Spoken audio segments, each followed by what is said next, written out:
musibah itu banyak tuh. Ada orang dia kebanyakan dosa, Allah sayang sama dia, ya, diberikan dia musibah untuk menggugurkan dosa. Ada orang dosanya nggak banyak, diberikan juga musibah untuk mengangkat derajat dia.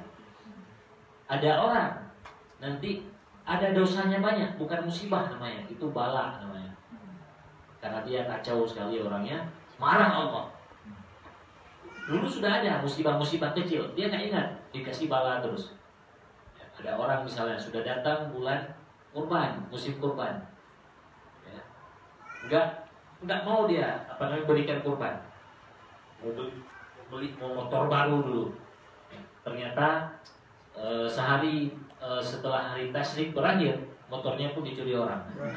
Itu jangan bilang itu untuk menghapus dosa, itu namanya musibah, bala itu namanya. Yang model-model begini ini namanya bala. Jadi jangan sampai GR pula kita kan, Masya Allah, Allah sayang kali sama saya. Itu untuk menenangkan diri boleh.